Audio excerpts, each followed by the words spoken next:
tanghali sa DZRH TV.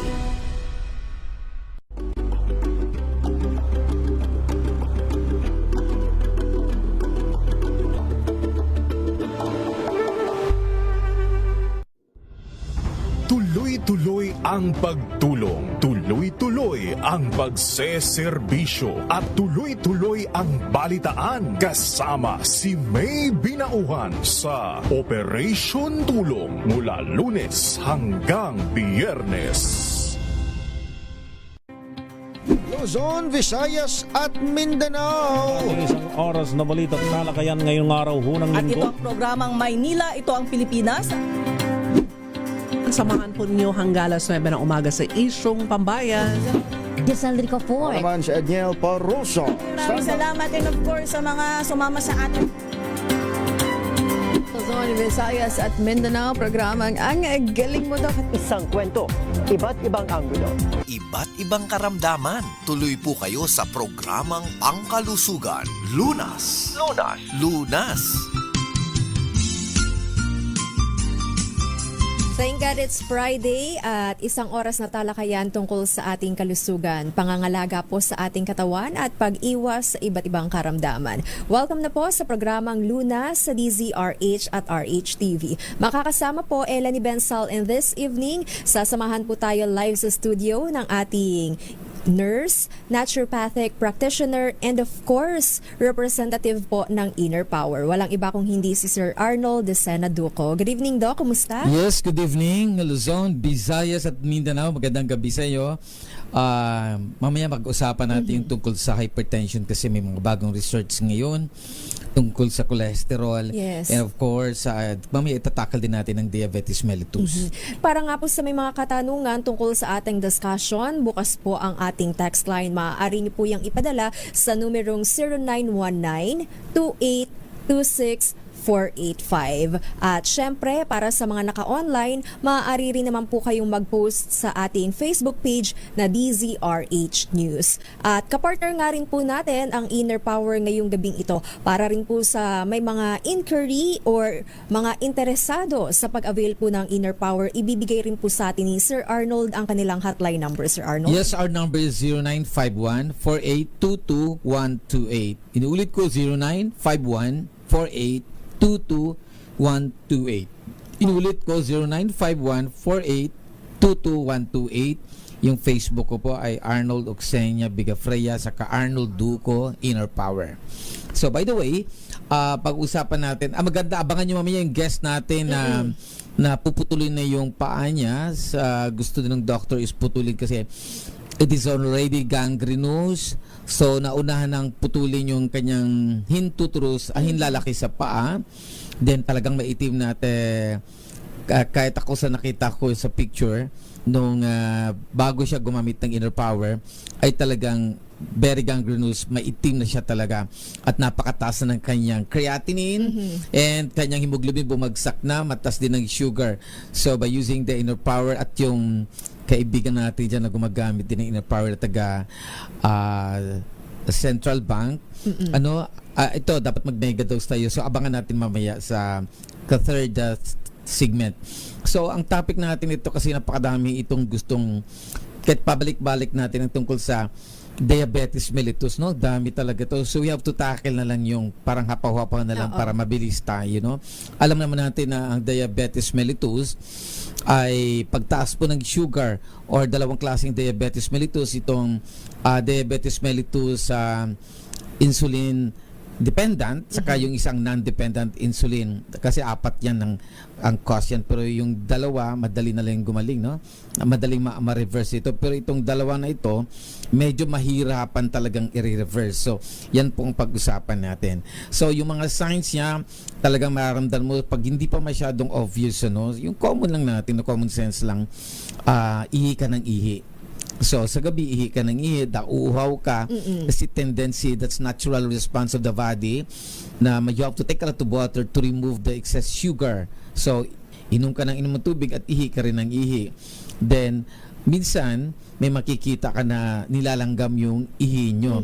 That's a sign na tumataas na po ang sugar or glucose doon sa ihi natin. So, yun yung mga unang observation natin. Pero lately, pag magkakaroon ka na ng blood chemistry, ito na mapapansin mo na tumataas na yung blood sugar sa FBS, so fasting blood sugar. Dapat before ka kumain sa pagkagising mo, ititest mo na yun kung ano na yung sugar mo. 125 mg per DL is boundary na yan. Pag maglampas 125, considered niya na diabetic na ang pasyente. So, those are the complications. What are the complications of diabetes? So, ito yung neuropathy, no? Yung nagkakaroon na ng problema sa ating nerve. So, dahil may problema na sa ating nerve, yung blood circulation, nagkakaroon na rin ng problema. So, yung blood circulation natin mahina at yung nerve natin mahina din. Kaya, nagkakaroon po ng complication dito once sa magkaroon ng infection. So, pag nagkaroon ng infection at dumadami ang microorganism doon, mag-invade, nahihirapang i-heal yung ating mga sugat dahil ang distribution ng blood is very weak, no? Mahina ang circulation ng blood, and of course, pag diabetic ang tao, mahina rin ang production ng ating antibodies. The antibodies is very important because they are responsible to remove or to destroy the bacteria or virus or any microorganism. At hindi lang yun, the macrophages are also responsible para ito ay i-repair yung mga nasisirang sugat. So kung mahina ang ating antibodies, of course, yung recovery ng ating sakit sa paa ay mahirapan. Mapapansin mo namamanid, para may tusok-tusok, tapos medyo nagda-dark na ang color, yan na obserbahan nyo. Then sa mga lalaki, nagkakaroon na siya ng sa kanyang erectile dysfunction, no? Nagkaroon na siya ng problem. Then later, itong mata, magkakaroon siya ng mga cataract, magkakaroon siya ng glaucoma, retinal detachment, o pagtalabo ng mga mata. So those are the complications. And of course, ang pinakamahirap na complications dito ay yung pagtaas ng ating creatinine. So once na pasyente, kasi pag diabetics talaga, palaging nakakaroon pala talaga ng problem yan sa kidney dahil yung kanyang nerve nahihirapan namin na mag-function normally. So, ang nangyayari, tumataas, nasisira ang kidney, tumataas ang creatinine, bumabagsak ang hemoglobin count. Nagtataka sila, bakit bumabagsak ang hemoglobin count? Because the kidney are responsible to produce the hormones that we call this erythropoietin. So, itong erythropoietin na ito yung hormones to convert adult stem cells to become hemoglobin. So, kung maraming premature blood dyan, at walang erythropoietin hormones, hindi po dadami ang ating red blood cells. By the way, ang liver natin nagpo-produce din, pero hindi talaga sing dami ng nasa kidney natin. That's why yung mga doctor natin minsan nagbibigay ng erythropoietin injection para ma-stimulate yung katawan to create hemoglobin count. So, pag hindi ito naayos ang kanyang kidney, pag hindi natin na-reverse, delikado ito. But mostly of the patient, once na tumataas ng ang kanyang creatinine, tuloy-tuloy na po ang pagtaas ng kanyang problema sa kidney. And later, madialysis na talaga. Lalo na pag nasa stage ng second, third, o in stage of renal failure, dapat pong ma-dialysis na yan. Kasi, ayan yung mga magiging komplikasyon kapag hindi, Sir Arnold, kapag hindi natin na-manage yung ating blood sugar level. Paano nga po ba natin ma-maintain yung tamang antas ng asukal sa dugo or yung ating blood sugar level, Sir Arnold, para nga po makaiwas tayo sa komplikasyon na dulot po ng diabetes? So dito tayo sa management, no? Isa pa lang doon, pag tumaas ang creatinine natin, kakaroon po ng edema o yung tinatawag natin na manas, sa Tagalog. So, dito tayo sa management, no? Actually, the doctor will give you para sa insulin diabetes mellitus na dependent sa insulin. Of course, insulin na ibibigay. Sa non-dependent naman, maraming mga drugs yun. Pero, pag nag-uumpisa pa lang ang pagtaas, sabi natin, nasa 130, yung sugar, mag-start ka ng mag-ayos ng iyong katawan, no? So, dito natin gagawin ng mga natural na gagawin para hindi natin mapapataas. Number 1, you have to remove the food which is especially mga processed, no? Huwag po tayong kumain ng mga matatamis, mga soft drinks, energy drinks, lahat po na juice ay huwag na nating kainin. Lalo na pag sa supermarket na bibili, those are only artificial drinks, hindi yan natural. So, kung gusto yung uminom naman ng natural na juices, Mga prutas na lang. yes, exactly. Totoong prutas, kalamansi, lemon, oranges, everything na tunay, papaya juice, yun ang gagawin nyo.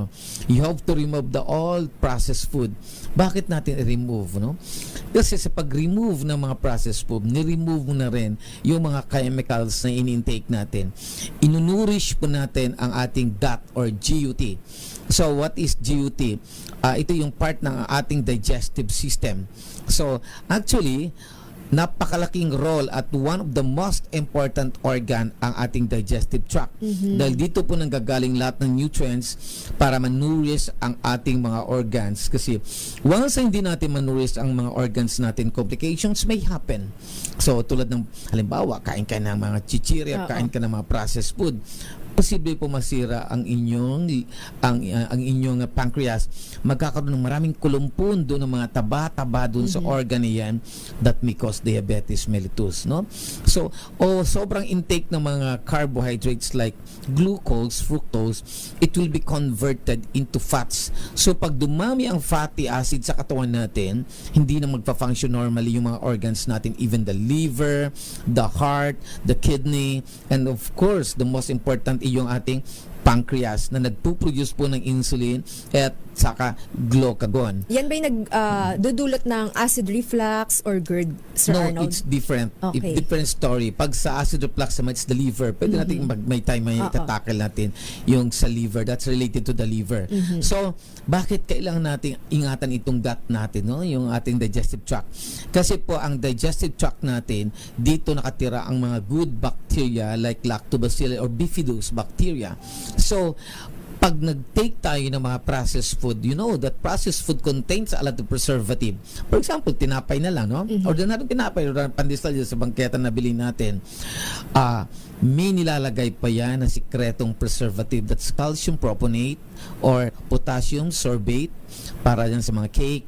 At hindi lang yan, merong trans fat, merong margarine. Yan, yung margarine is trans fat and lard is trans fat and butter is a trans fat.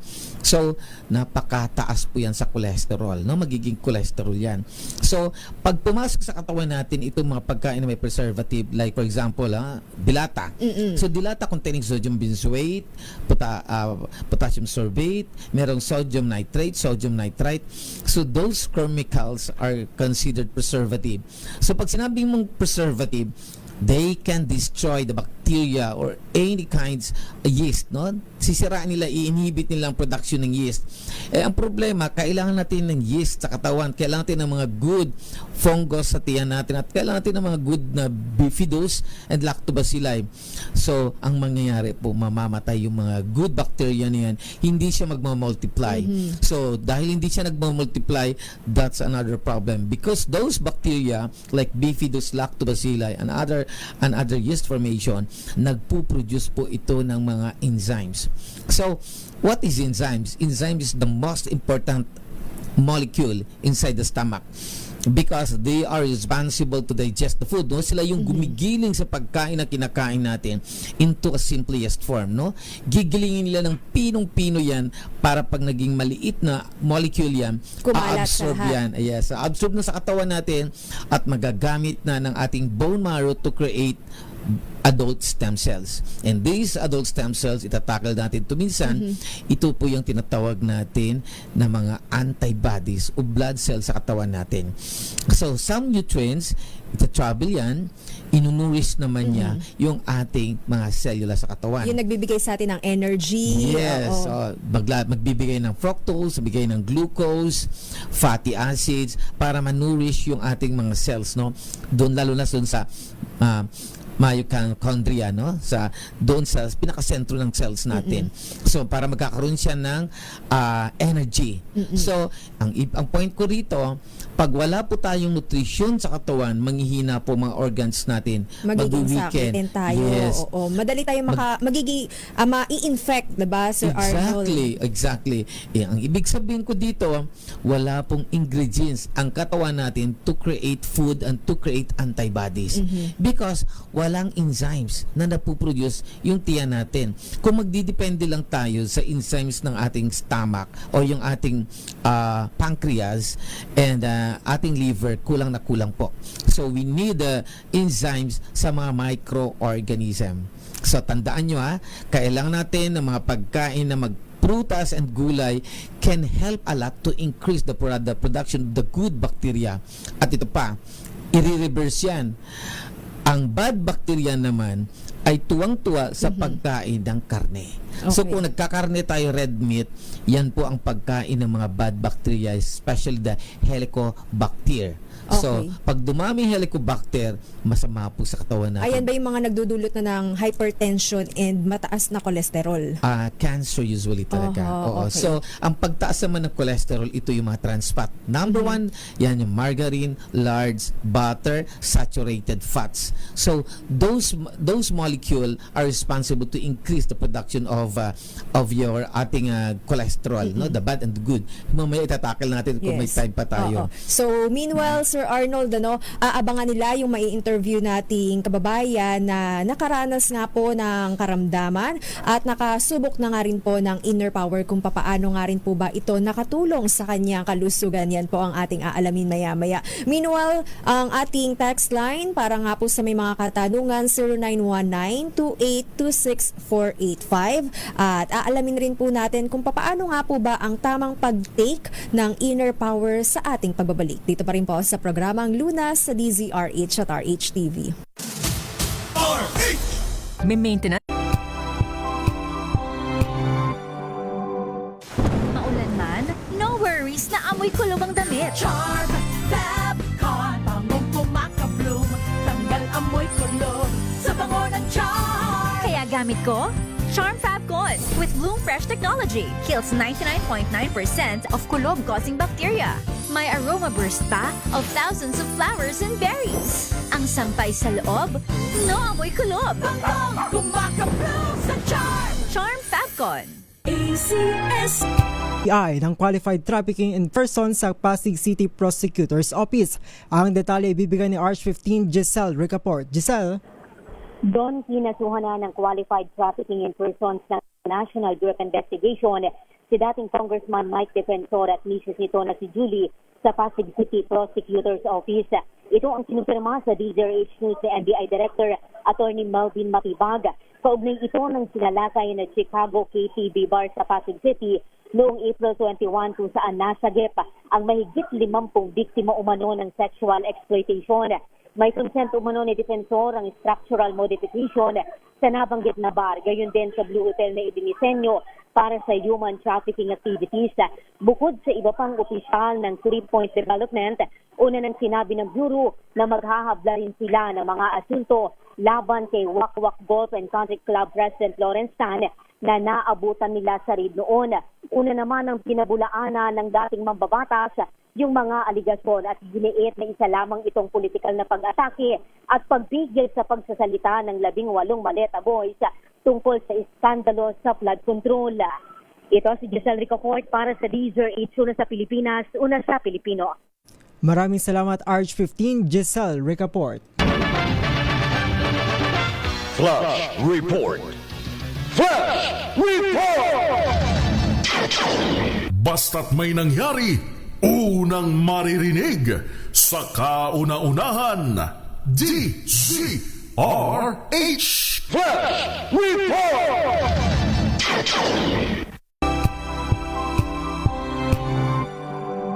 Tinesting, sinuri, siniyasan. Ang resulta?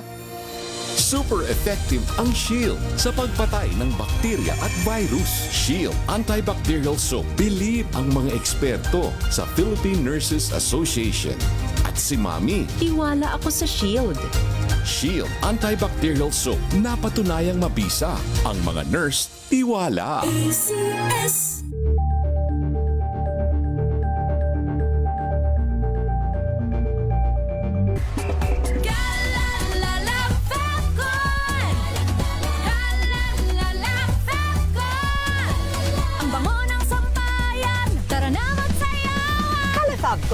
Amoy nakaka-joyful.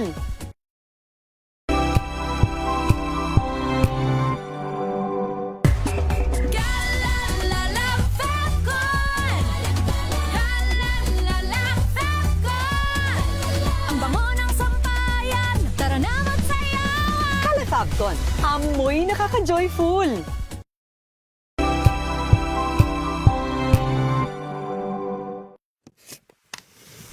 Si Duterte is present in this meeting today, in this hearing today. The respondent is not present. Let it be placed on record that COMSEC called again the Vice President, that is for the purpose of giving her the opportunity to present her evidence. The impeachment is a process that seeks to exact accountability. It can be political. It can also be an instrument where the majority can use that power to exact revenge. Gusto nyong palitan ang Senate President kasi gusto nyo tuloy-tuloy na yung impeachment. Actually, kinontradict niya yung sarili niya kasi nung na-elect siya na Senate President, sabi niya tuloy ang impeachment. Yung mga pro-ERAP noong impeachment trial sa Senado, they were punished during the next midterm election. So may ano yun naiisip din ng mga senador yun.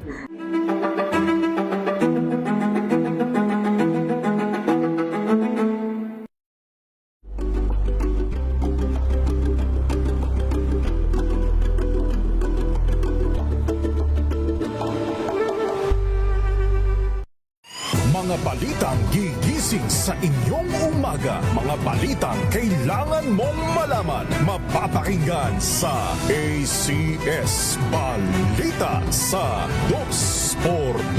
Kasama sina Anthony Taberna at Jerry Baha. Lunes hanggang Biyernes. Check na araw mga health checkers. Ang mabuting balita ng ating Panginoon. Kasama pa rin ang ating mga eksperto. Ito po ang inyong balerina ng bayan, si Lisa Makuha Elizalde. Ito po ang Radio Henyo sa DZRH. Una sa po ng isang magandang hapon. Alamin ang mga maiinit na isyung pambayan, mga balitang kailangan mong malaman, usapin sa pamahalaan, politika, ekonomiya at kabuhayan. Ito ang mga dapat mong malaman, pakialaman at pag-uusapan dahil kayo ang tinig ng mamamayan dito sa Damdaming Bayan.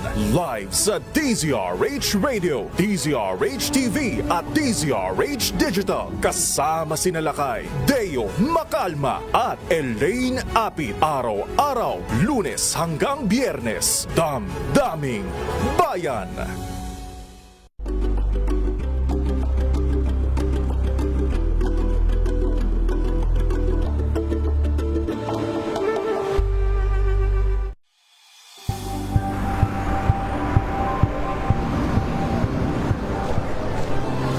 Ating mga eksperto dito lang sa Expert Opinion. Ito ang The Better News. TNVS, trending and Isang kwento, iba't ibang anggulo. Dito. Kaya para malaman kung paano ito maiiwasan at malulunasan, tayo na't makinig sa ating programang Lunas. Nagbabalik po second part ng ating discussion dito pa rin po sa programang Lunas sa DZRH at RH-TV Friday edition. Kasama pa rin po natin Sir Arnold Decena Duco at kapartner pa nga rin po natin ang Inner Power. Muli para nga po sa may mga katanungan tungkol sa Inner Power, kung paano nga po ito itinitake, ano nga po yung mga components nito, paano rin po makakatulong sa ating kalusugan. Ang ating hotline number, Sir Arnold? Yes, yung hotline number natin 0951-4822-128. Inulit ko 0951-4822-128. Inulit ko 0951-4822-128. Yung Facebook ko po ay Arnold Oxenia Bigafreya and Arnold Duco Inner Power. Okay, pag-usapan naman natin Sir Arnold yung hypertension, ito ba ay dulot ng pagkain or more on sa lifestyle rin natin dahil lagi tayong nagpupuyat, madalas nagagalit? Yes, So tapusin muna natin yung sa diabetes, kung paano gagawin pat maibaba natin ang ating blood sugar.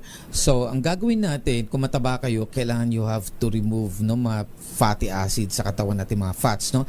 By means of an exercise, ay pwede tayong pumayat, or wag po nating kainin ang matatamis sa pagkain, or ever increase the consumption of carbo. Ibaba natin ang consumption ng carbo, no? Ibaba natin ito para bumaba ang ating blood sugar. Then proper exercise is very important, kasi during an exercise, the sugar or glucose will be burned, no? Masusunog yan sa proseso. Then after na bumaba ang sugar natin sa katawan, magkakaroon po ng conversion yung mga fatty acids sa katawan natin to become energy.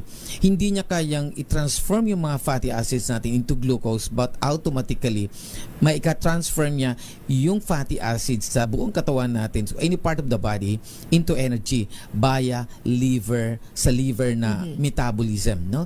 Sa doon metabolize ng liver na ang energy na mag-create from fatty acids. So pag nag-exercise tayo, mababawasan ang taba natin. Pero some people explain na paano matutunan ang fatty acids, kasi hindi naman talaga mako-convert into glucose. Yeah, hindi talaga mako-convert ang fatty acid into glucose, but kaya ng ating atay by means of chemicals. So, may mga amino acids na involved dyan to transform to become energy via yung natin chemicals na so yun ang mangyayari pag nag-exercise tayo, it will be converted into energy. So mababawasan po talaga, at mapapansin natin mababurn yung fats, calories, diba? Oo. Mapapansin natin kung nagpapawis po tayo, ang ibig sabihin the fatty acid and the glucose transform to become water, no? H2O and some carbon monoxide. Kaya na lumalabas rin yung toxin sa katawan, exactly. Sir Arnold. Kaya napapansin nyo, once na mag-exercise ka at pinapawisan, napakaalat. So, ang ibig sabihin, mga unnecessary salt sa katawan natin ay mag-aalisan, maglalabasan. So, yung excess na salt sa katawan natin ay kayang ilabas yan sa pawis lang, hindi lang sa ihi. At hindi lang po yan. Yung asin sa katawan natin, akala nyo sodium chloride lang ba? Table salt lang yung asin na nakakain natin. No, we have a lot of salt na nakukonsume, hindi lang table salt, no? Sa pagkain lang ng tinapay, meron ka ng calcium proponate, that's still salt. Sa pagkain ng cake, merong potassium proponate, that is salt. Sa pagkain mo ng dilata, merong sodium nitrate, merong sodium nitrite, that is still a salt.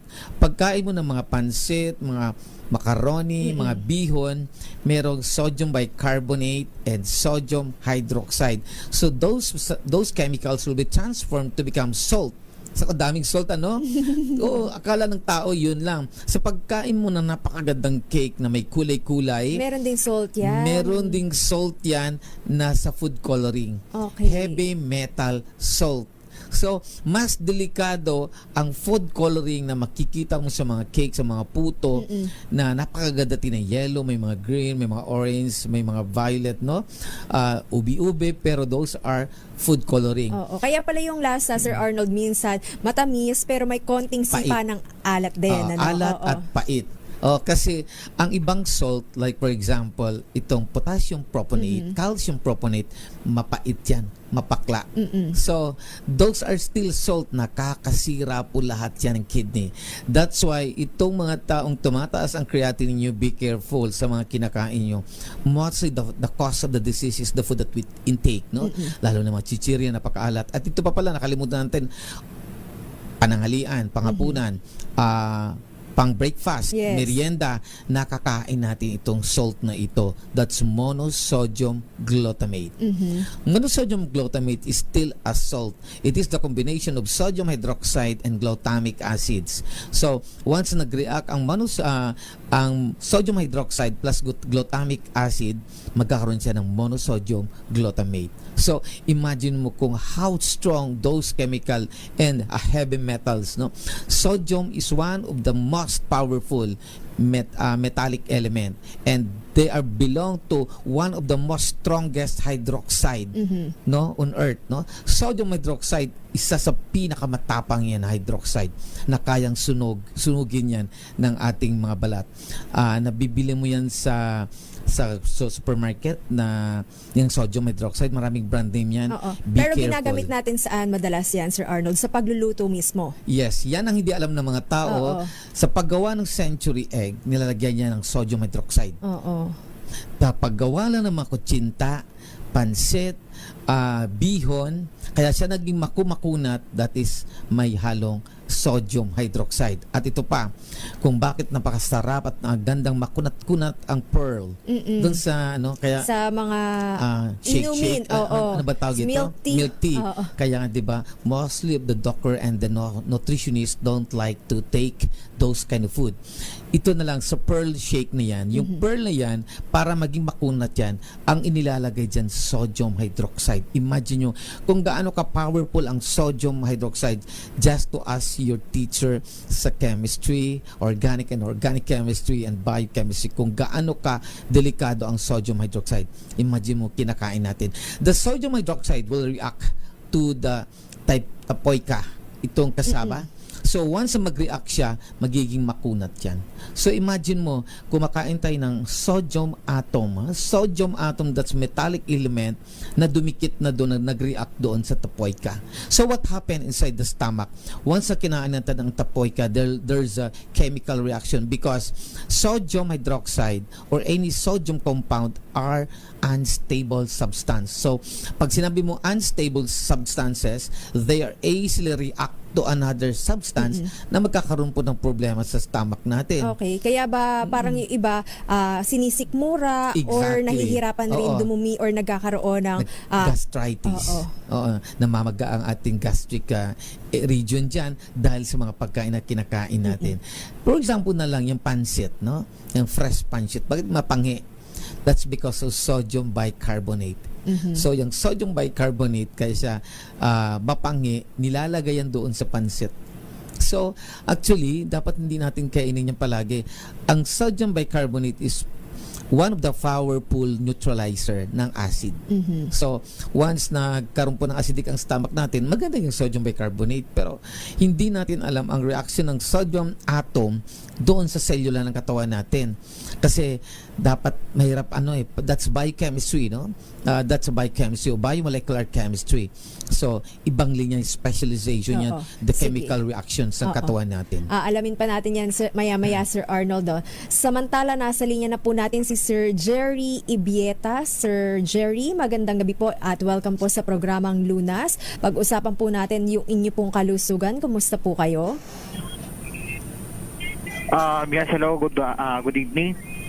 Yes, Sir Jerry, pwede pakihinaan lang po yung ating monitor at medyo pakilakasan rin lamang po yung ating boses para mas maganda po yung ating reception, ano?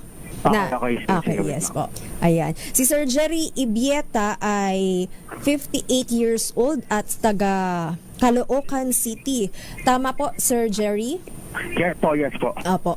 Yan. Kumusta po kayo, Sir Jerry? Ano po ba yung mga nararamdaman ninyo? Well, actually, ngayon, kasi mainam na yung pakiramdam ko as of now. Then, sa akin kasi, malita lang din kasi yung sugat ko ngayon dito sa pinti ko, which is basically, ito kasi nung nakaraan.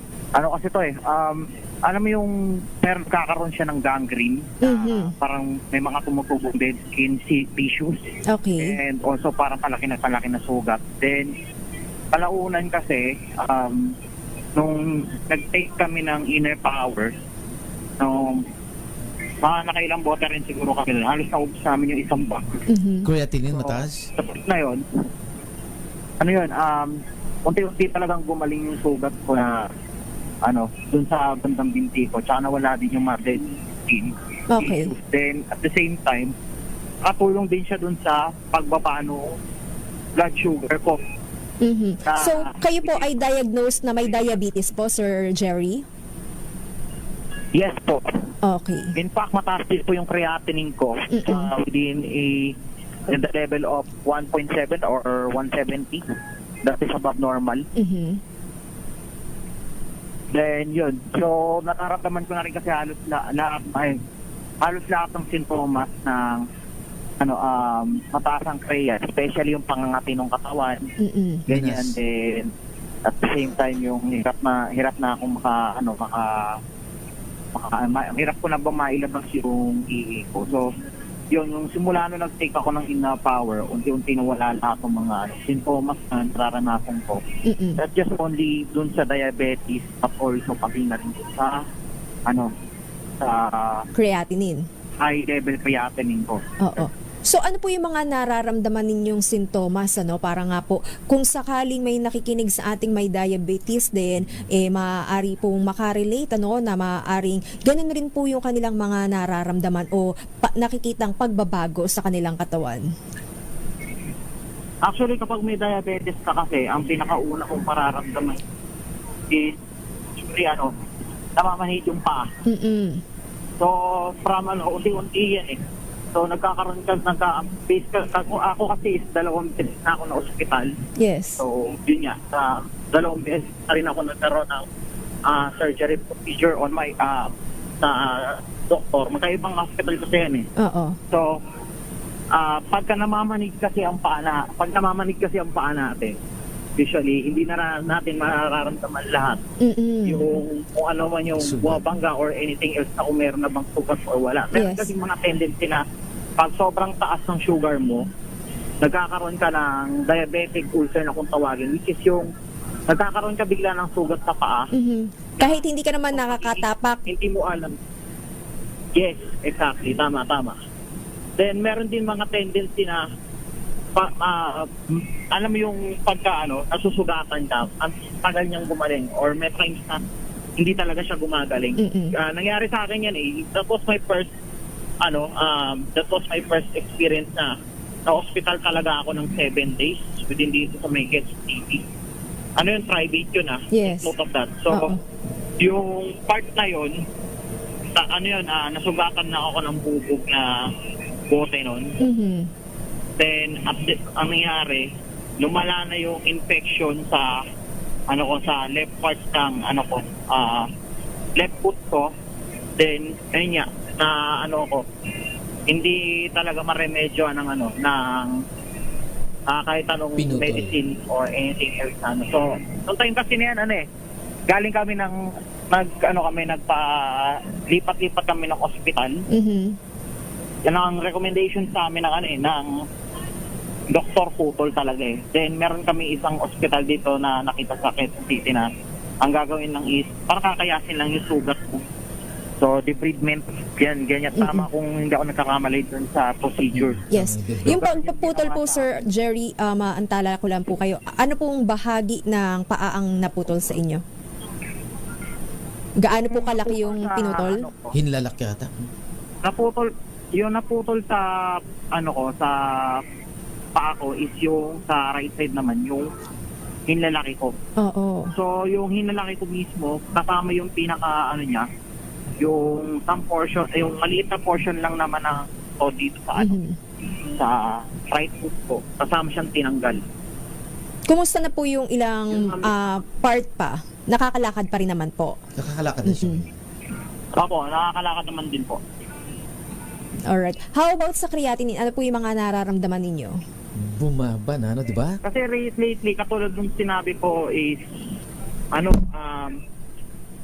hirap ako makapaglabas ng higi. Unang-una. Okay, oo. So, pangalawa,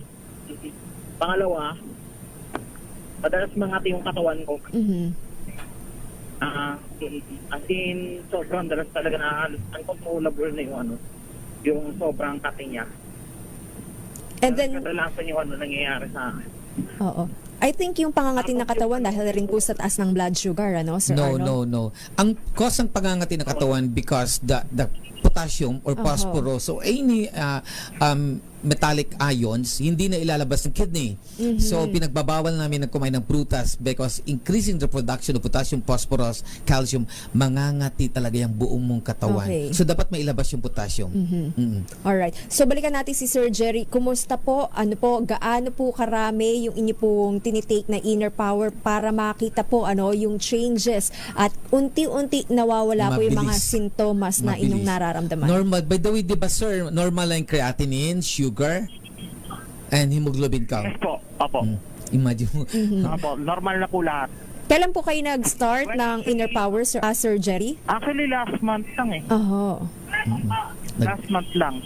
Per double dosage. Mega Mega dose. dose. Mega dose. I think mga 2 months, more than 2 months. Kasi sinusubaybayan ko dahil gangrenous na yung paa niya. So parang it's a last move na nila na gusto kasi ng doctor putulin na yung left leg niya.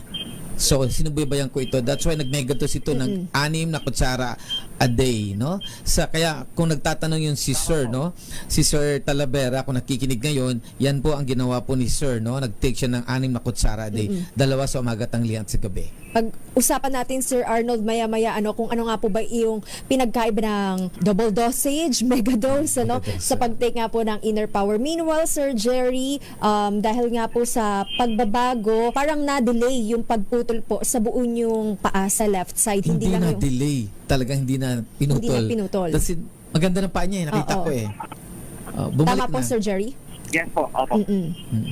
So, ngayon, patuloy pa rin po yung mega dose sa kanya. Yes, mega dose. Kasi sabi ko, kailangan i-total healed natin yung paa na maibalik na sa dati. Everything will be back to normal. Mag-function na yung kaya ang kanyang pancreas. Importante mag-function normally ang pancreas niya. Kasi parang Lane domino effect. Yes. So, pag umali ang pancreas mo, gagaling ang kidney mo. Gagaling hemoglobin count mo. Everything will be back. Wala nang pangangati mo. So, itong kay Sir, wala nang pangangati. Alam ko, hindi na siya nangangati. So, Sir Jerry, yung mega dose, paano niyo po ginagawa yan? Bale, ganito po kasi, kung binili kasi ng anak ko yung pack ng inner power na yun, actually nagulat nga ako eh. Oo. Ang recommended lang talaga sa akin, 2 sa umaga. ang gagawin lang daw is 2 sa umaga, 2 sa gabi, tablespoon yun. Pero, ang ginawa ko kasi, in terms of that, is dinagdagan ko siya ng another 2 kutsara pa sa tanghali. Para at least, yung effect ko. Mas So, malakas. eto, maniwala kayo sa hindi. Wala pang 1 linggo na nakakita na kami ng pagbabago. Sa sugat lang yung sugat. Sa sugat, yung kulay ng balat ninyo, Sir Jerry, nagbago. Nag-healed na yung mga sugat. Kasi pinapadala sa akin din ng picture eh. Oo. And then, yung pangangati po sa katawan, nawala na rin? Siguro nag-take siya ng at least mga after a week. Okay. And yun, ikalawang linggo ng pag-take ko, dun siya totally nawala. Meron pa nga akong isa pang nararamdaman nun. Yes. Namamanhid yung right portion ng ulo ko. Oo. May ganun pa. Namamanhid siya. So, nung take din ako ng power, actually 1 week pa, wala pang 1 week, nawala din siya. So nakatulong po talaga yung pag-take niyo po ng inner power. Ito po ba ay tinitake niyo na may laman na yung inyong sikmura or empty stomach first thing in the morning? Before meal. Before meal. Before meal talaga. Okay. Yes. So, ilan nga po sa mga pagbabago, Sir Jerry, nakakapamuhay po kayo ng normal? Yup. Oo. Actually, nagagawa ko na lahat ng mga activities ko eh. Yes. Yung mga ginagawa ko dati nung time na wala pa talaga ako nararamdaman. Nakakakita rin ako ng bubong, ganyan. Oo. Tapos may mga rin ako, mga times na halos ako na rin gumagawa ng gawain bahay. So, malaki rin po yung naitulong sa inyo ng inner power, Sir Jerry. Maraming salamat at aalamin nga rin po natin maya-maya kung papaano nga rin po yung tamang dosage nito para nga po sa ilan nating kababayan kung papaano nga po ba makakatulong rin sa kanila. Thank you once again, Sir Jerry Ibieta. Saka thank you very much nga pala.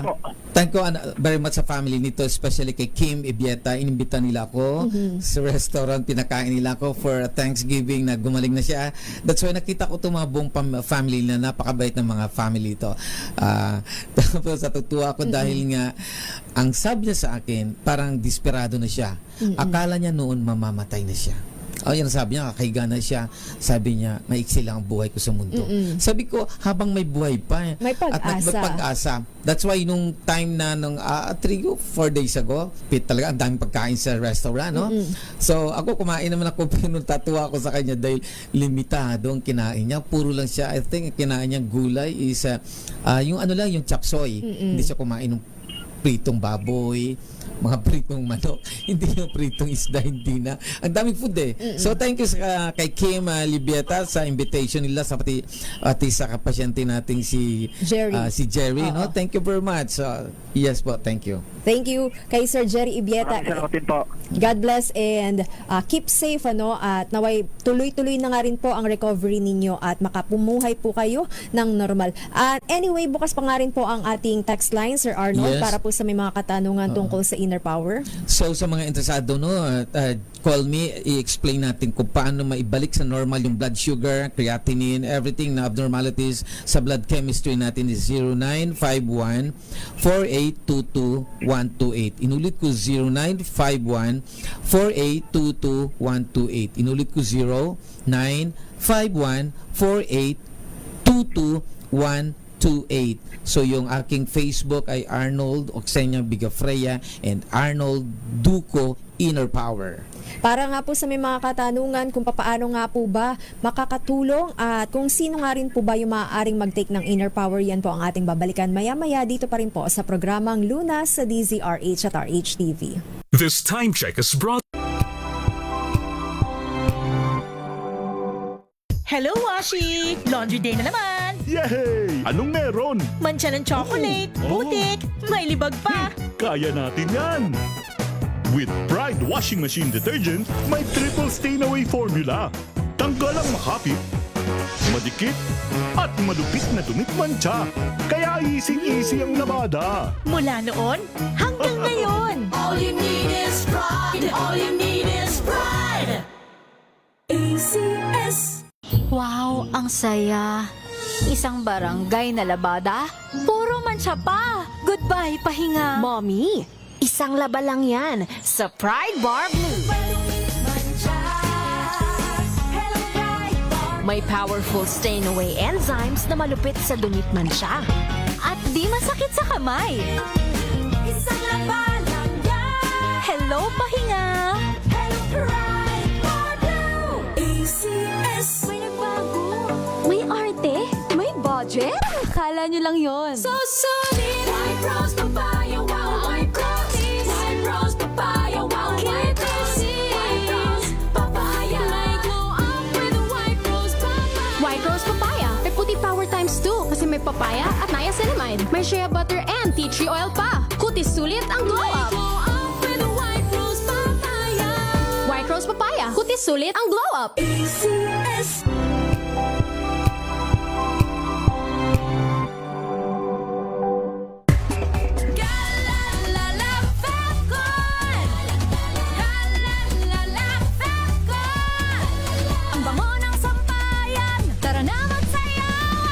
Fabcon, amoy nakaka-joyful.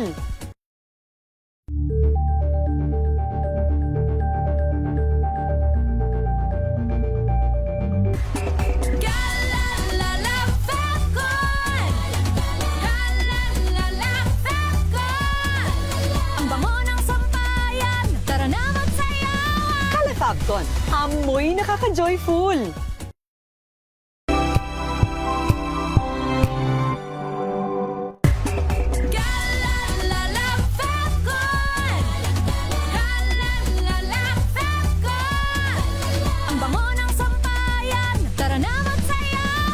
Fabcon, amoy nakaka-joyful.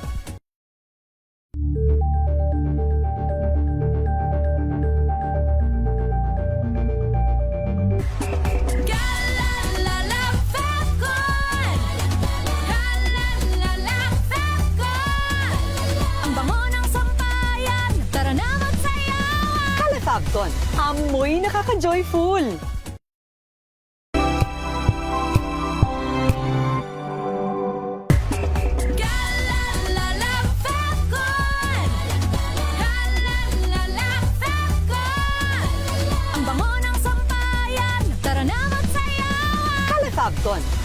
Amoy nakaka-joyful.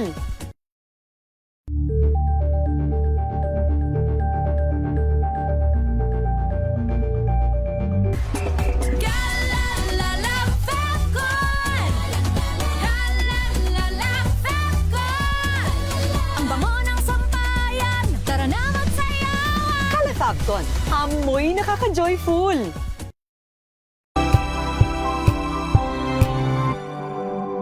Tambalang Anthony Taberna at Jerry Baha ang gigising sa inyong umaga dahil lalatay ang humahagupit na diskusyon at komentaryo Lunes hanggang Biyernes sa 2x2.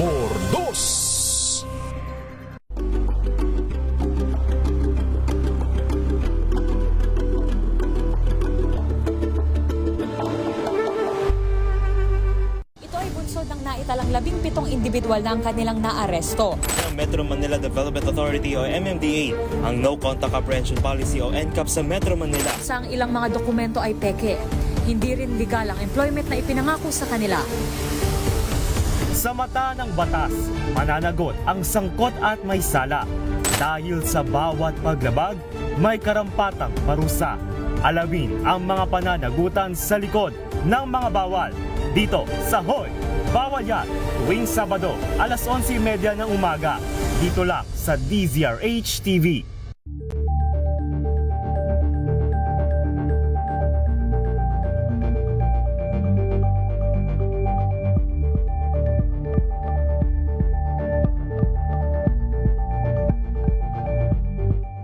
Tumunog na ang gandingan para sa kalikasan.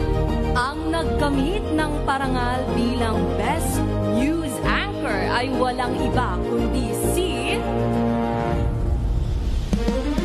Angelo Palmones ng Magandang Umaga Pilipinas, DZRH Radio 666 kHz.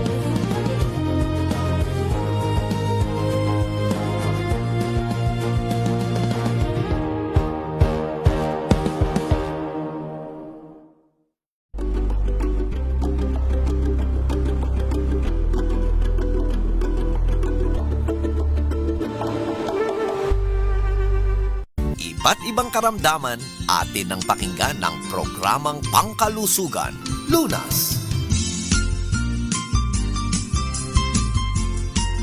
Last part na po ng ating discussion dito pa rin po sa programang Lunas sa DZRH at RHTV. Kasama pa rin po natin Sir Arnold Decena Duco at kapartner pa nga rin po natin ang Inner Power. Muli Sir Arnold, para nga po sa mga interesado mag-avail ng Inner Power ang ating hotline number.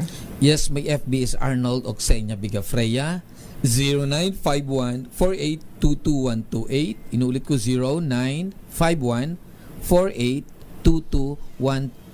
Inulit ko 0951-4822-128. Yung Facebook ko is Arnold Duco by Inner Power. Ano nga naman daw po ba itong Inner Power, Sir Arnold? Ano? At para kanino nga naman daw po ba ito dapat irekomenda?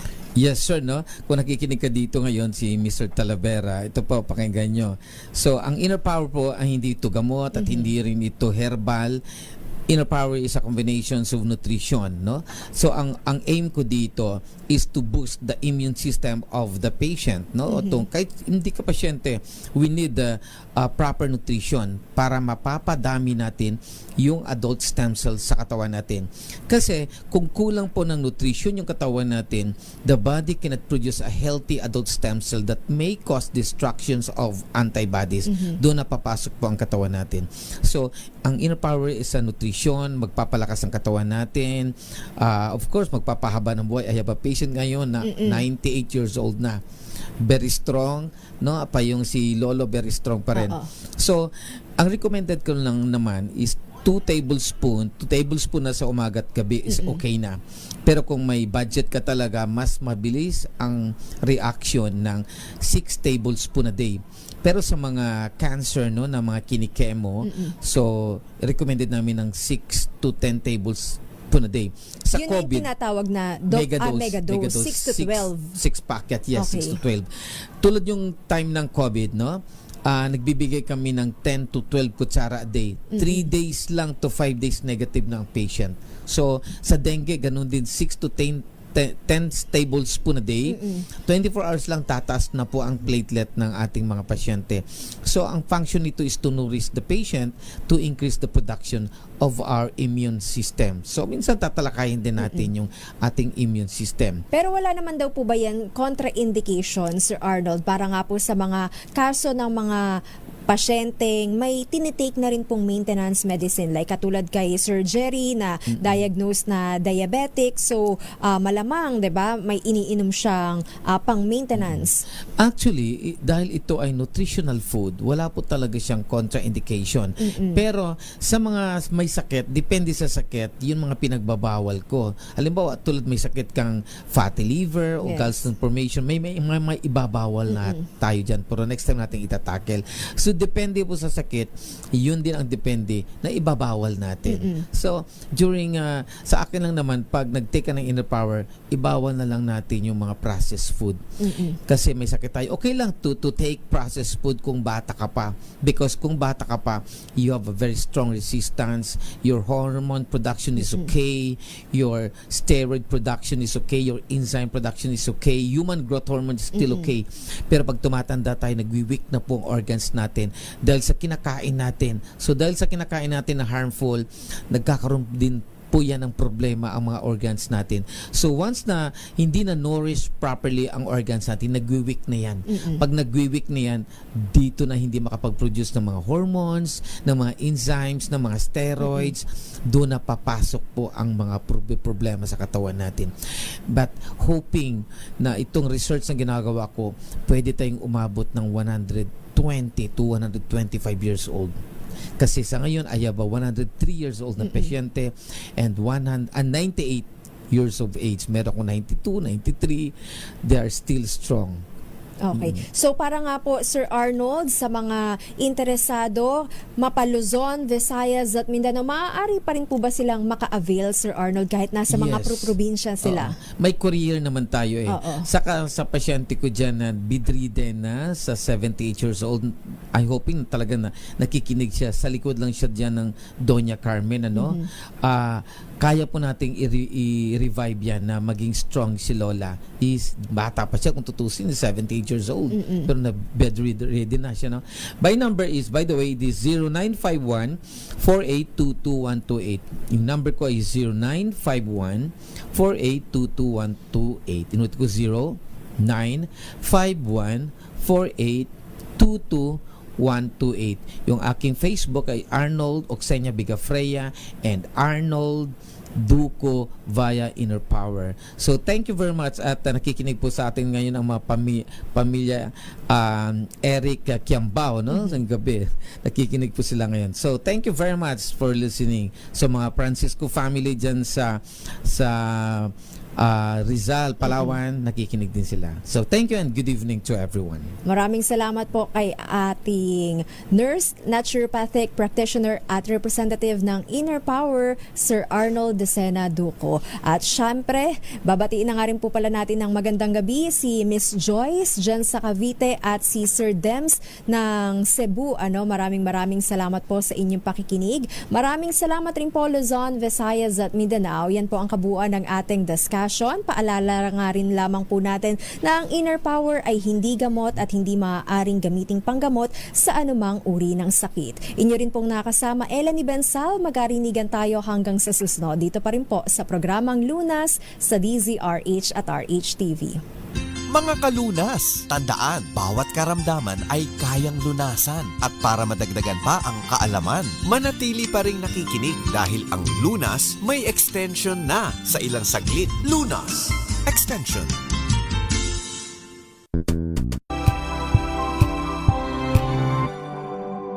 Curious ka ba sa maraming bagay? Kami na ang bahala dyan. Aalamin, tutuklasin at bibigyang linaw namin ang mga katanungang bumabagabag sa inyong isip.